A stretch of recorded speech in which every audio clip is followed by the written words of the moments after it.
서울 한복판의 한 방송국 스튜디오, 화려한 조명과 뜨거운 환호 속에서 모든 것이 완벽하게 돌아가던 그날 밤, 아무도 예상치 못한 장면이 무대 뒤편에서 벌어졌다.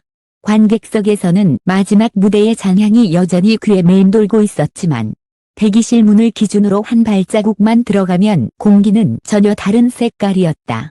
숨소리조차 묵직했고 사람들의 눈빛에는 설명할 수 없는 경계가 서려 있었다. 그리고 그 고요를 깨는 소리. 바스락 한 장의 종이가 공중을 갈라 날아가 벽에 부딪히기 직전 모두의 심장이 멎은 듯했다.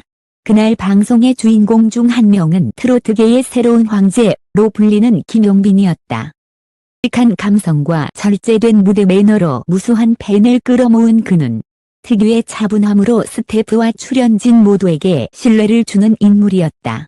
그리고 또 다른 한 축에는 무대를 압도하는 고음과 화려한 퍼포먼스로 이미 여왕의 자리에 오른 손비나가 있었다. 두 사람은 여러 차례 방송에서 호흡을 맞췄고 겉으로 보기엔 최고의 파트너였다. 하지만 그날 리허설부터 보이지 않는 금이 가고 있었다는 사실을 당시 현장에 있던 사람들은 이제야 털어놓는다. 리허설이 시작되자 김용빈은 자신의 파트를 세밀하게 다듬으며 가사를 반복 점검했다. 반면 손비나는 대본을 손에 쥔 채 의자에 앉아 있었다. 눈가에는 피로가 스쳤고 스태프들이 몇 차례 가사를 조금 다듬자는 제안을 했지만 그녀는 고개를 저었다. 그대로 가겠습니다. 단호한 목소리였지만 어딘가 예민하게 벼려진 칼끝 같았다. 김용빈은 무대 흐름을 위해 한두 줄 수정하자는 의견을 조심스럽게 건넸다. 그러나 그 말이 의도치 않게 손비나의 자존심을 건드린 것일지도 모른다. 본 녹화는 겉보기엔 완벽했다. 김용빈의 담백한 음색과 손비나의 폭발적인 고음은 환상의 조화를 이뤘고 관객은 기립박수로 화답했다. 카메라가 꺼질 때까지 그들은 미소를 잃지 않았다.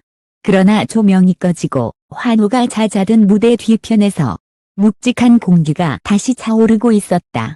출연진들이 하나둘 메이크업을 지우고 의상을 갈아입기 위해 대기실로 향하던 순간 문이 열리며 손비나가 들어왔다. 손에 쥔 것은 바로 그 대본이었다. 그녀의 걸음은 빠르지도 느리지도 않았지만 주변의 시선을 모으기에 충분했다. 김용빈은 거울 앞에 앉아 조용히 의상을 정리하고 있었다. 아무 말 없이 스친 시선. 그리고 그 다음 순간 대본이 그녀의 손에서 힘을 잃고 허공을 그렸다. 종이는 가벼웠지만 그 궤적은 날카로웠다. 종이가 떨어지는 소리와 함께 대기실 안의 모든 공기가 순간적으로 얼어붙었다. 바로 그 장면을 김성주가 정면에서 목격하고 있었다. 김성주는 방송 현장에서 늘 유쾌하고 침착한 진행으로 분위기를 이끄는 인물이다. 그러나 그 순간 그는 아무 말도 할 수 없었다. 지금 던진 건가라는 말이 목구멍까지 차올랐지만 입 밖으로 나오지 못했다. 스태프들은 눈치를 보며 숨을 죽였고 일부는 본능적으로 시선을 바닥에 떨어뜨렸다. 누군가는 휴대폰을 움켜쥐었고 누군가는 손끝이 굳어버린 채 메이크업 브러쉬를 놓지 못했다. 김용빈은 종이가 발치에 떨어진 순간에도 아무 말이 없었다. 잠시 눈을 감고 천천히 숨을 들이마신 뒤 내쉬었다. 그의 손끝이 살짝 떨렸고 입술은 굳게 다물려 있었다. 그 한숨은 단순한 피로가 아니었다. 오래 누적된 감정이 조용히 그러나 무겁게 터져 나오는 소리였다. 어떤 항변도 변명도 하지 않았다. 이 장면은 오래가지 않아 방송국 내부를 넘어 퍼져나갔다. 누군가 찍어둔 짧은 영상이 대본 투척이라는 자극적인 제목과 함께 일부 커뮤니티에 올라왔다. 영상 속에는 종이가 허공을 가르며 떨어지는 순간 그리고 김용빈의 미묘한 표정이 담겨 있었다. 댓글창은 곧 폭발했다. 설마 연출 아니냐? 무대 뒤에서는 더 치열한가 보네. 저건 선 넘었다. 등 의견이 엇갈렸지만 감정의 온도는 점점 높아졌다. 소속사는 처음에 사적인 해프닝이라고 짧게 답했다. 그러나 이 한 문장은 오히려 불을 지피는 기름이 됐다. 팬들은 사과 없는 해프닝은 없다 며 해시태그 운동을 벌였다. 울지마 김용빈. 손비나 사과. 같은 태그가 폭발적으로 확산됐고 김용빈 팬클럽은 아티스트의 명예를 지켜달라는 성명서를 발표했다.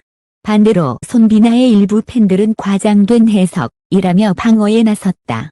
일주일 뒤 손비나는 자신의 SNS 라이브 방송을 켰다. 화면 속 그녀는 평소보다 말수가 적었고 눈빛은 흔들렸다. 그날 감정이 격해져 돌이킬 수 없는 행동을 했습니다. 김용빈 씨와 팬 여러분께 진심으로 죄송합니다. 책임을 통감합니다. 그녀는 고개를 숙였고 화면 밖으로 떨어지는 눈물 소리가 마이크에 닿았다. 다음 날 김용빈은 짧게 서로를 이해하기 위해 대화 중이라고만 남겼다. 그러나 이번 사건은 단순히 두 사람의 갈등으로 끝나지 않았다.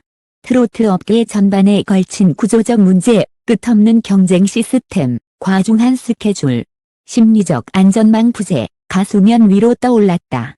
한 음악 관계자는 아티스트들은 무대에서 웃고 내려오지만 그 뒤에는 감정의 소용돌이가 있다. 이번 일은 그 빙산의 일각이라고 말했다. 김성주는 사건 이후 자신의 SNS에 의미심장한 한 줄을 남겼다. 무대보다 무거운 건 사람 마음이라는 걸 배웠다. 어떤 눈물은 천둥보다 크다. 팬들은 이 글 속 어떤 눈물을 김용빈의 눈물로 해석했고 천둥은 손비나의 대본 투척에 비유했다. 해석과 추측은 꼬리를 물었고 논쟁은 쉽게 사그라들지 않았다. 시간이 흐르면서 두 사람은 각자의 무대에서 다시 노래를 이어갔다.